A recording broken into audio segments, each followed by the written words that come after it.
นี้แม่นแถวหลักห้ากำลังเข้าไปตรงนั้นเข้าไปเวียงจันทน์เนาะอยู่แสนไกลสุดแดนดินแดนหากมีสุขสันต์ก็ลืมเวียงจันทน์บ่ได้จากนานแสนนานยังห่วงญาติมิตรทั้งปวงข้าสุดอาลัยดวงใจข้าหนึ่งผูกพัน เมื่ออยู่ผู้เดียวยิ่งเปลี่ยวยิ่งเศร้าเหมือนนกที่เหงาอยู่ในกรงทองอัดอั้นสุขกายทุกข์ใจเมื่อจากเมื่อยามได้พลากแควนที่เวียงจันทน์รถจักรหรือรถใหญ่ก็แม่นทางบุมีเบนมันไปเหมือนกันเลย ต้องอาศัยความชำนาญในท้องถิ่นเนาะในถนนต้องได้ระวังไปรถจักรจะสอดไปเลยเนาะกับรถจักรใหญ่จะไปเหมือนกันเลย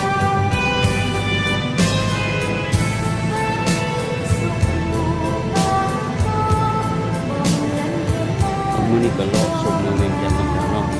ฟังเพลงม่วนๆผู้ดูเวียงจันทน์เนาะได้รับ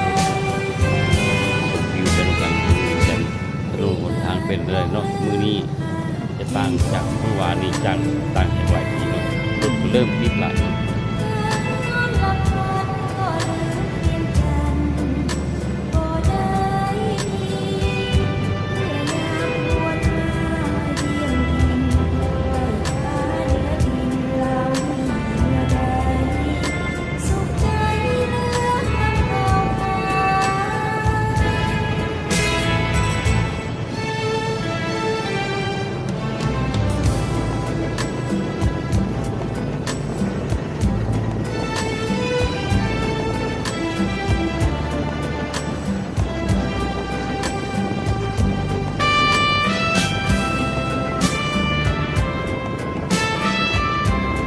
นี่ก็ยังกำลังทอดเข่งบนกระเหนาเนาะออกบนกระเหนาไปทำเข่งอะไร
กำลังเข้าเนาะเมืองขัวเมืองก็แม่นนะกระทรวงป้องกันประเทศเมืองซ้ายมือก็แม่นเดินทางหลวงเนาะโลกเป็นไปเรื่อยๆเนาะฟังเพลงไปเรื่อยๆเนาะนี่ก็เมืองเวียงจันทน์มื้อนี้จะ ต่างจาก10-20 ปีผ่านมาเนาะถนนหนทางทุกสิ่งทุกอย่างก็มีการเปลี่ยนแปลงหลาย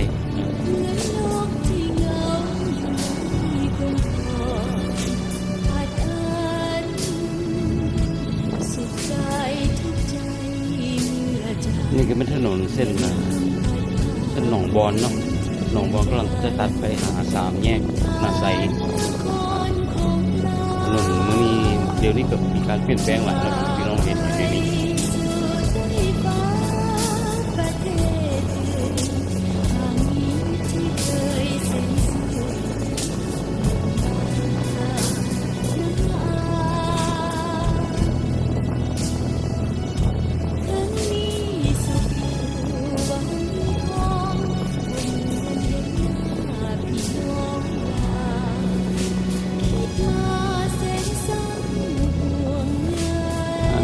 เครื่องขายของห้างสรรพสินค้ามีทั้งจีนทั้งลาวเนาะก็มีหลากหลายอย่างเขาต้องการสิ่งใดก็ถือว่ามีวัดอยู่เวียงจันทน์เขาเดี๋ยวนี้ก็ได้เกือบจะซ้ำกับต่างประเทศแล้วเนาะเขาอยากได้อย่างก็ไม่มีตามต้องการ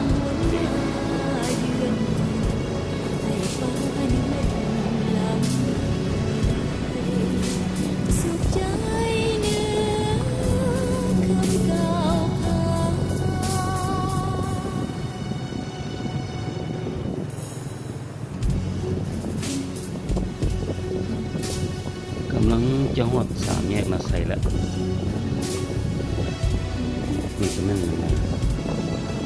แถวหนองบอนแล้ว3 แยกนาไซเนาะกำลังหอด3 แยกนาไซเลย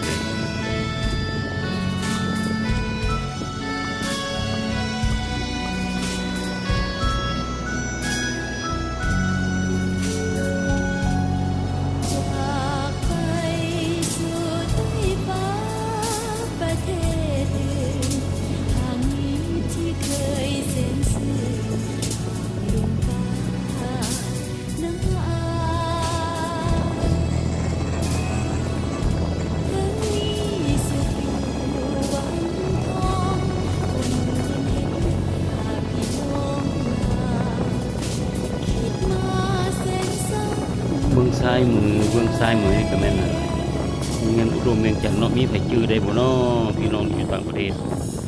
เงินอุดมเวียงจันทน์เนาะใกล้กับประตูไซหรือว่าอนุสาวรีย์เนาะ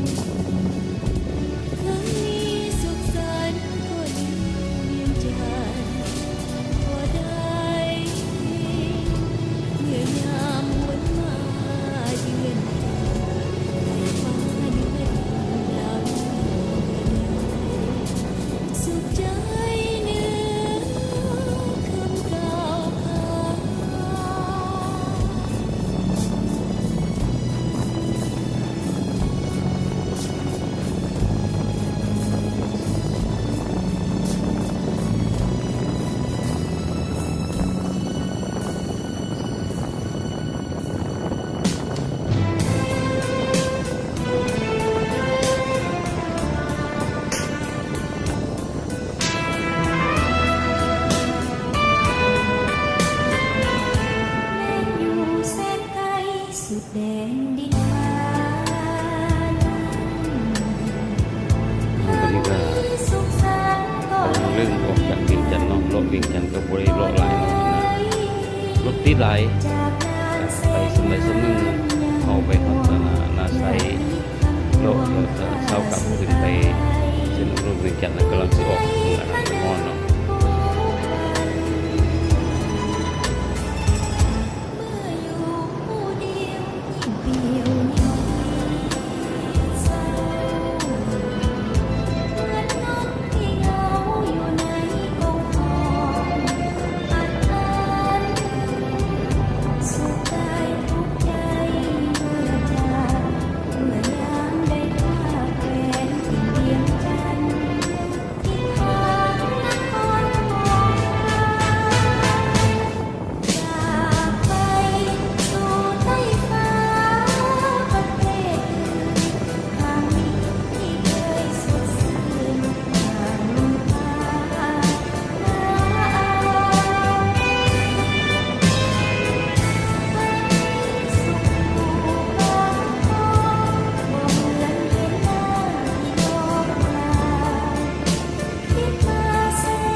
ก่อนเนาะมื้อหน้าสิพาเลาะเบิ่งหลายๆบ่อนอีกเด้อพี่น้องเด้อขอบใจหลายที่รับชมแล้วก็กดไลค์กดแชร์ Subscribe ช่วยเด้อขอบใจหลายเด้อพี่น้องเด้อ